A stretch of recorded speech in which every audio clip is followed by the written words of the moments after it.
Welcome to learn with Lucy.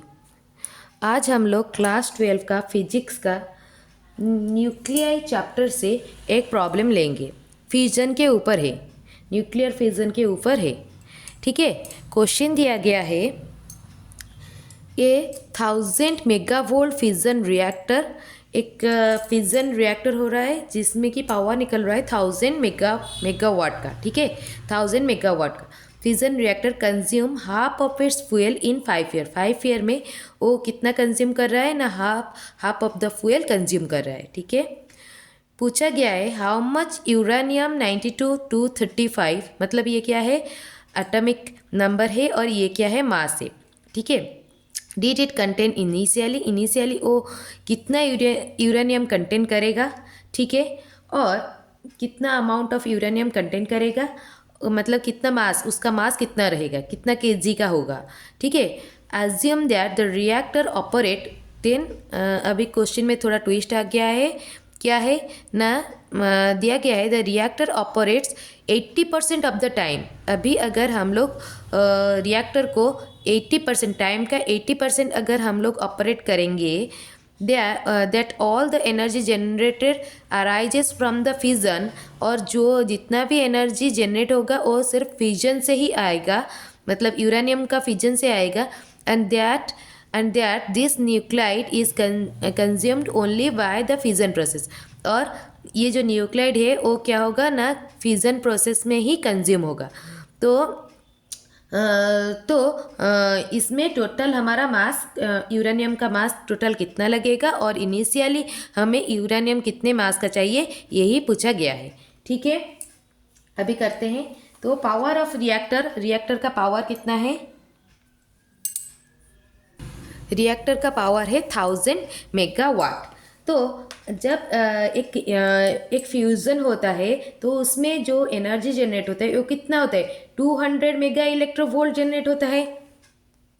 So the energy generated in one fission of uranium is 200 mega electronvolt. जो electronvolt होता है, ये जो single electronvolt अगर खाली लेंगे वो बहुत ही कम अमाउंट होता है, ए वेरी स्मॉल अमाउंट। मतलब अगर एक सिंगल इलेक्ट्रोवोल्ट अगर ले रहे हैं तो उसका अमाउंट कितना होता है, 1.6 into 10⁻⁻19 joule. But to represent the larger energies in atom, अगर एटॉमिक प्रोसेस में अगर लार्जर एनर्जीज अगर चाहिए तो उस प्रोसेस में हमें क्या चाहिए ना, मेगा इलेक्ट्रोवोल्ट एनर्जी चाहिए। तो उसके लिए हमें फिजन का प्रोसेस में हमारा जो एनर्जी जनरेट हो रहा है वो उसका अमाउंट बहुत ही ज़्यादा है, अगर हम लोग इलेक्ट्रोवोल्ट, सिंगल इलेक्ट्रोवोल्ट से कंपेयर करेंगे तो। To represent larger energies in the atomic process, we use mega electrovolt। और ये जो मेगा इलेक्ट्रोवोल्ट है which is simply 1 million electronvolt, अगर इलेक्ट्रोवोल्ट से अगर कंपेयर करेंगे तो 1 मिलियन इलेक्ट्रोवोल्ट होता है। ठीक है, तो 1 मेगा इलेक्ट्रोवोल्ट कितना होता है ना, 1.6 इंटू 10⁻⁻13। ठीक है, इतना होता है। Now we will calculate the number of uranium atom in 1 gram। तो लिखेंगे number of uranium 235/92 atom in 1 ग्राम। 1 ग्राम में कितना रहेगा, यूरेनियम एटम कितना रहेगा, 6.023 इंटू 10⁻23 डिवाइडेड बाय 235, मतलब क्या, 6.023 इंटू 10⁻23 क्या है, एवोगाड्रोस नंबर है। अगर हम लोग ये यूरेनियम लिख रहे हैं, ये नीचे में जो है वो क्या शो कर रहा है, एटॉमिक नंबर शो कर रहा है, और ऊपर में जो है वो क्या है, उसका मास है, एटॉमिक मास है। 235 क्या है, यूरेनियम का एटॉमिक मास है। तो इन 235 यूरेनियम एटम, मतलब इसका मतलब है in 235 uranium atom there are approximately, ये 235 यूरेनियम एटम में 235 ग्राम का यूरेनियम में देर आर अप्रोक्सीमेटली कितना था होता है ना, 6.023 इंटू 10⁻23 एटम्स रहता है। ठीक है, this is because 1 mole of any element, कोई भी एलिमेंट का अगर हम लोग 1 मोल ले लेंगे, कोई भी एलिमेंट का अगर हम लोग कितना लेंगे, 1 मोल अगर लेंगे, ठीक है, 1 mole of any element contains Avogadro's number of atom. Avogadro's number कौन सा वाला है, यही वाला नंबर को बोलते हैं Avogadro number, Avogadro's number of atom. Since the atomic mass of the uranium atom is roughly 235 gram per mole, तो इसका यूरेनियम आटम का एटॉमिक मास कितना है, यूरेनियम आटम का एटॉमिक मास कितना है, atomic mass of uranium atom is equal to कितना होता है,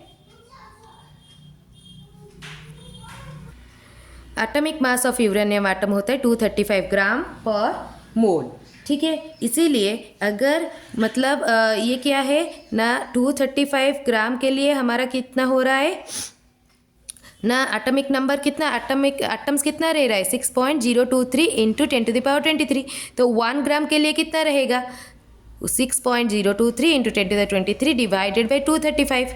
समझ में आया, atomic number of uranium atom in 1 gram, मतलब 235 ग्राम के लिए हमारा आटम रह रहा है 6.023 इंटू 10⁻23, 1 ग्राम के लिए रहेगा डिवाइडेड बाई 235, ठीक है।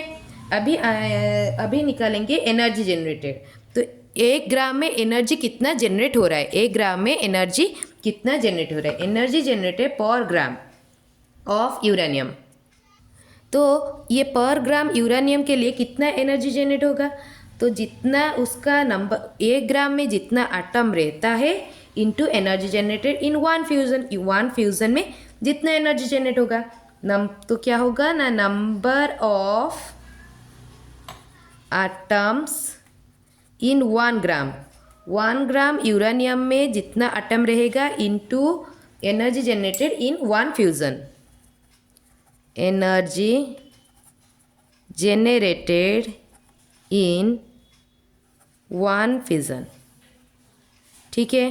तो नंबर ऑफ एटम इन 1 ग्राम कितना है, 1 divided by 235 into 6.023 into 10⁻23 into energy generated in 1 fusion कितना है 200 मेगा इलेक्ट्रोवोल्ट, मेगा इलेक्ट्रोवोल्ट कितना है, इलेक्ट्रोवोल्ट का वैल्यू कितना है 1.6 इंटू 10⁻13, तो इतना क्या हो गया ना एनर्जी जनरेटेड पर ग्राम यूरेनियम अगर ले रहे हैं उसमें एनर्जी जो जितना जनरेट होगा वो क्या होगा ना, इतना एनर्जी जनरेट होगा।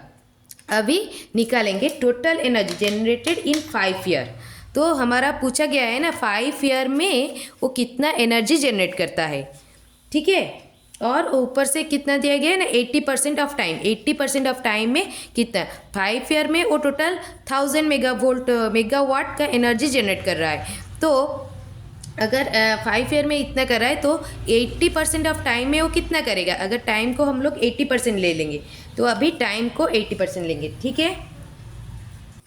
टोटल एनर्जी जो जनरेट हो रहा है वो कितना हो रहा है 1000 मेगावाट, 1000 इंटू 10⁻6 मेगावाट, 5 ईयर 5 साल के लिए, 1 ईयर कितना डेज होता है 365 डेज, ये क्या मैंने लिख लिया डे के लिए, ठीक है। 1 डे कितने आवर का होता है 60 आवर का होता है, सॉरी 24 आवर का होता है, 1 डे कितने आवर का होता है 24 आवर का होता है, तो ये क्या हो गया आवर के लिए, 1 आवर कितना मिनट का होता है 60 मिनट का होता है, ये मिनट के लिए लिख लिया, और 1 मिनट कितना होता है ना 60 सेकेंड होता है, सेकेंड के लिए लिख लिया, ठीक है। तो टोटल हम लोग सेकेंड में कन्वर्ट कर लिए, इनटू उसका क्या होगा 80%, 80 डिवाइडेड बाई 100, 80 डिवाइडेड बाई 100, ठीक है। अभी समझ में आया total energy generated by the 5 year, ये एनर्जी कितना होता है, energy is equal to power into time, total power कितना जनरेट कंज्यूम कर रहा है 1000 मेगावाट, और ये टोटल क्या है टाइम है, टाइम कितना दिया गया है 5 ईयर, 5 ईयर, ईयर कितना डेज का है 365 डेज का है, 1 डे कितना आवर का होता है 24 आवर का होता है, 1 आवर कितना मिनट होता है 60 मिनट होता है, और 1 मिनट 60 सेकेंड का होता है, और टोटल का 80% दिया गया है। अभी क्या निकालेंगे ना मास of uranium consumed in 5 year. 5 year में कितना यूरेनियम वो पहले कंज्यूम करता था। तो मास जो होता है वो क्या होता है ना, total energy whole divided by energy consume per gram. Total energy के जगह पे क्या लिखेंगे, ये वाला पूरा वैल्यू लिखेंगे और एनर्जी कंज्यूम पर ग्राम, ये जो है ये इसका एनर्जी कंज्यूम पर ग्राम जितना निकला था वो लिखेंगे। ठीक है, तो ऊपर में मैंने टोटल एनर्जी लिख लिया। Total energy generated in 5 year 80% of time के लिए मैंने लिख लिया। उसके बाद नीचे में है energy consume per gram of uranium हमने निकाला था, वो मैंने लिख लिया। ठीक है, ये दोनों को अगर कैलकुलेट करेंगे तो ये आएगा 1.538 इंटू 10⁻6 ग्राम। ठीक है, अगर केजी के फॉर्मेट में लिखेंगे तो 1538 केजी। ठीक है, तो ये था जब 80% टाइम होगा। जब 80% टाइम तक हम लोग फ्यूज़न करेंगे तो उसमें जो यूरेनियम यूज़ होगा उसका मास है। तो हमें पूछा गया है how much uranium did it contain initially जब 5 ईयर में जो फिजन होता है उसमें जो यूरेनियम कंज्यूम होता है वो कितना होता है। तो वो निकालेंगे initial amount of uranium. Initial में क्या होता है, इधर लिखा हुआ था 1000 megawatt fission reactor consume half of its fuel. तो हाफ कंज्यूम होता है ना, तो इसका क्या हो जाएगा, डबल हो जाएगा। तो 2 × 1538 इज इक्वल टू 3076 केजी। ठीक है, तो इनिशियली हमारा जो यूरेनियम चाहिए होता है वो क्या होता है ना 3072 केजी। ठीक है, अगर मेरा एक्सप्लेनेशन आपको समझ में आया, please like share and subscribe my channel and share it more to the class 12 student and thank you so much for watching. All the best for your exam.